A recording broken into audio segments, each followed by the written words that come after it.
getting back to what Dick Russell was saying 2 days ago, he was, for those that don't know, a top JFK researcher, several best-selling books. He was talking about all these witnesses he would interview who they would then murder, and we know how many people that the establishment has assassinated, and you really are coming out bold now. Do you want to say on record that Jesse Ventura will never commit suicide? Yes, I'll say on the record, absolutely. Jesse Ventura will never, ever commit suicide. And I second that. I will never commit suicide. I had the D.C. madam on air say that 3 months before they killed her. And I had been talking for a month before they killed Gary Webb, the Pulitzer Prize winner on CIA drug dealing. They'd been breaking into his house. And he was getting ready to come on the show when his new book came out, and they shotgunned him twice in the head. And the police said, Jesse, it's very normal to shoot yourself twice in the head. As a trained Navy SEAL, is that poppycock?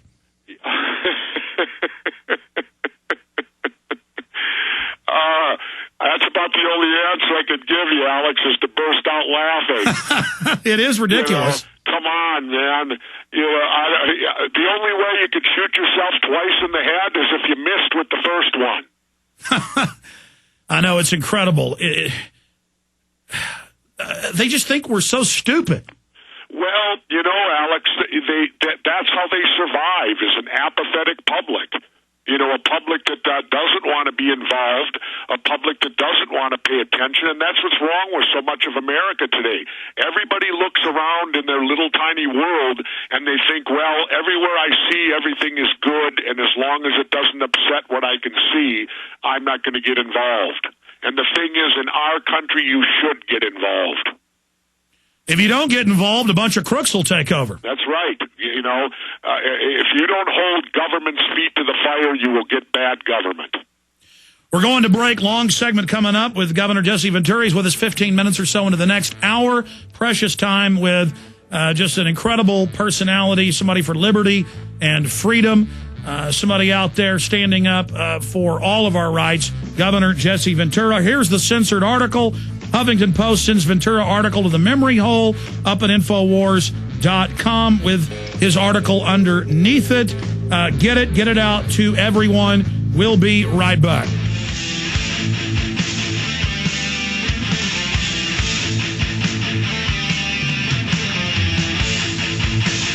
We are back live with Governor Jesse Ventura, multi-time best-selling author. His book, number 4 on Amazon, available at Infowars.com. We're going to go through the book and talk about some of the chapters here in a moment. But I want to get into some other questions first. Here's the National Post, big Canadian paper today. Flu shots futile. Government study finds that it didn't even protect people and the shot was dangerous. This is directly for the document cam, folks watching at prisonplanet.tv. FDA, U.S. Food and Drug Administration recall, FDA.gov. See that, folks? They're recalling all the vaccine. A month ago, we had the head of the EU 47-nation member panel on, a doctor, saying it was dangerous and bad and hurting people. Governor, you've been proven right again. Why did you instinctually come out against the flu shot? Well, just exactly what you said, instinct. I never got a flu shot. I refused to get that flu shot. And I don't know, I never catch the flu. So why would I need a shot to prevent it? Now, I'm not saying I couldn't catch the flu. I guess could. But I don't know. It just doesn't, with all the bad stuff that they can stick in those things, I don't need that stuff in my body. Absolutely. I want to get into the book in a moment, but I've got a lot of questions that I wanted to raise to you. Getting back to the media attacks, how they're bouncing off of you. I mean, you're being attacked by Fox News, radio, other TV networks. You go on these shows, they try to criticize you, and then you just completely take the air out of their sails, laying out the facts. It's almost like we're fighting paper tigers, and we're beginning to see that these people aren't invincible. Well, and the thing is, most of them have never done any research other than soundbite television and what they send to them over a teleprompter, to read a couple soundbites. Did you happen to catch me on The View? It was incredibly powerful. Well, the thing was, I was amazed. Barbara-Walters was my main adversary.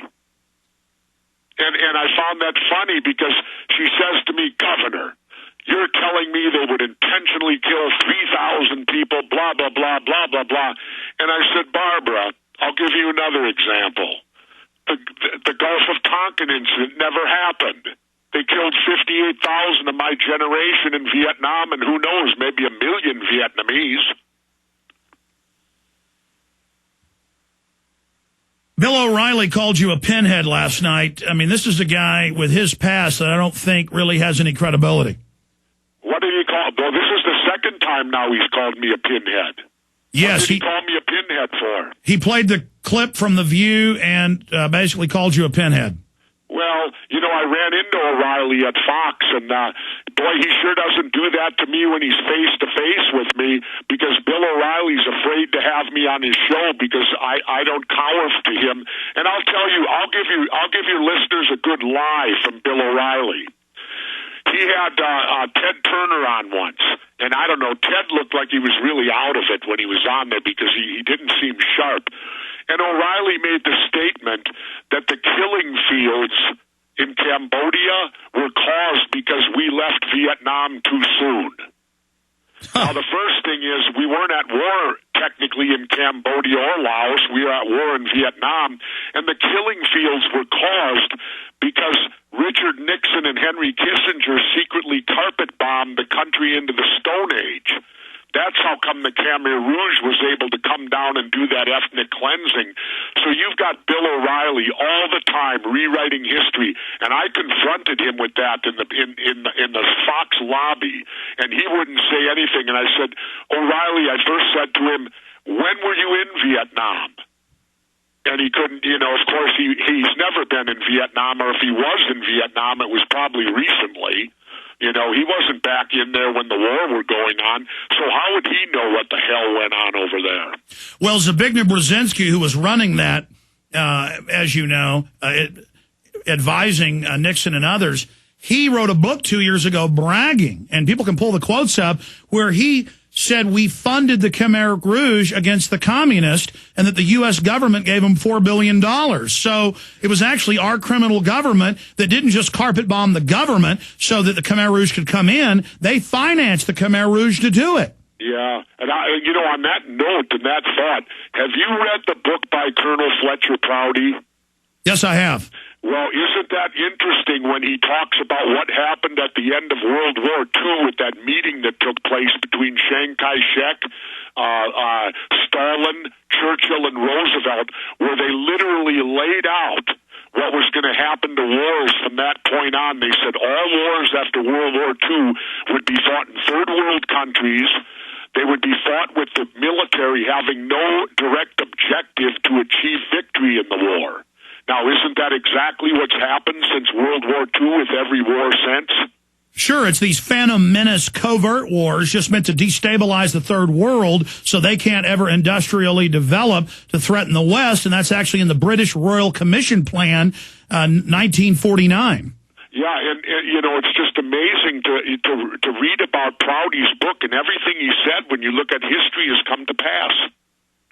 Absolutely, and he clearly put out the evidence that the military-industrial complex killed Kennedy. I mean, that's another example. They can laugh at you and I and call us conspiracy theorists when we have all the facts, but over 90% of Americans now in major polls believe the government's lying about Kennedy. So, well, again... Not only that, I saw that one, I think it was a CBS somewhere other poll, where people said it's now a majority of the people that don't believe the government's told us the truth about 9/11. Exactly. I saw an Angus and Reid New York Times poll 4 years ago in 2006 where 84% want a new investigation and believe they're being lied to. So 84% of us are kooks. 84% of us are bad. Look, you did an episode on mind control, and it's been declassified. They do have these candidates. They're always in psychiatric care, and they always disappear for a few weeks or a few months. This Bedell guy has all the earmarks, and the reason I predicted in the last 3 months that they were going to have 9/11 truthers stage some type of terror attack is there was no history of 9/11 truthers ever being violent or doing anything wrong. You have the majority of the public waking up to this, and I saw Glenn Beck, Bill O'Reilly, Chris Matthews, and others with a talking point in the last 3 months saying 9/11 truth are going to stage terror attacks, mark my words. Now, how would they out of the blue just say this if they weren't prepping people? And then you have Bedell, and the whole thing is very suspicious. His parents warned him. He was under psychiatric care. He disappeared for months. Governor, your take on what happened with the Pentagon shooting? Well, yeah, that's exactly it. And I thought I was going crazy because when that happened, my first reaction was, "Oh my God, a Manchurian Candidate." And then I had to stop myself and go, I must be getting in too deep into this stuff. But lo and behold, I probably am not. Okay, well, here's an article. You know, Alex, I got to ask you a question here. Sometimes this stuff gets so overwhelming to me that I really, and I got to tell you honestly, there's certain times I start to question myself on this. How do you stay away from falling into that syndrome?